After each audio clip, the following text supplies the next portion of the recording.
Panchayat, party, প্ৰাৰ্থী আৰু police কালি গোটেই নিশা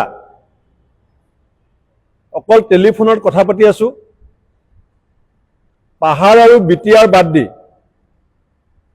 চাৰিওফালৰ পৰা কেৱল দলৰ প্ৰাৰ্থীসকলৰ আৰ্তনাদ যে ঘৰৰ আগত পুলিচৰ দম আৰু বিজেপিৰ ধন।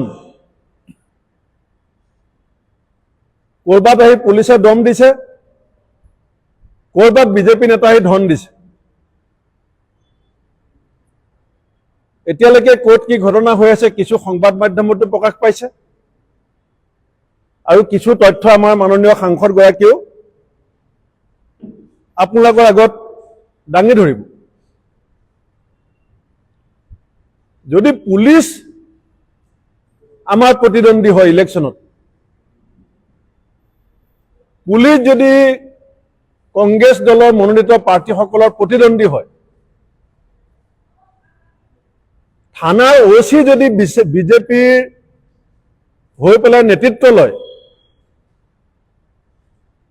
তেতিয়া ইলেকশ্যন এটা ৰাজনৈতিক দলে কেনেকৈ খেলিব? যদি গৃহ বিভাগ নাথাকে অসমত বা দেশত, দেশখনৰ অৱস্থা কি হ'ব?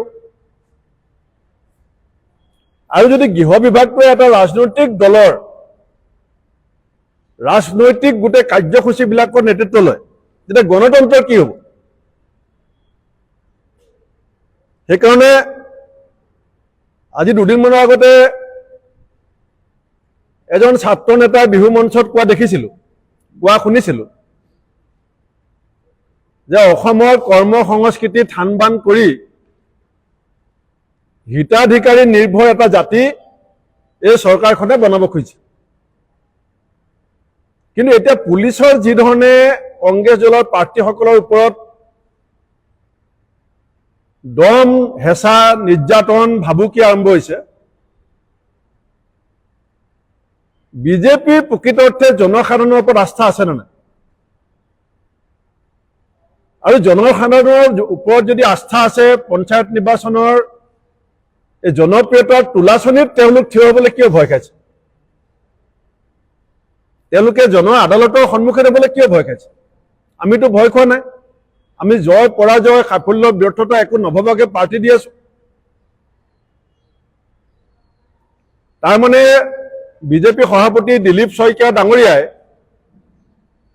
হিমন্ত বিশ্ব শৰ্মাৰ চকীখনৰ যে এটা খুঁটাৰ গজালটো উভালি দিলে, সেইকাৰণে হিমন্ত বিশ্ব শৰ্মা শংকিত হৈছে নেকি? আমি এই গোটেই কথাখিনি সম্পৰ্কত আমাৰ দলৰ যিটো তথ্যভিত্তিক প্ৰতিক্ৰিয়া আৰু ইয়াৰ সম্পৰ্কত আমি আজি কি কৰিম, সেইখিনি মই সাংসদ প্ৰদ্যুৎ বৰদলৈ ডাঙৰীয়াক সংবাদ মাধ্যমৰ আগত বক্তব্য ৰাখিবলৈ অনুৰোধ কৰিছোঁ।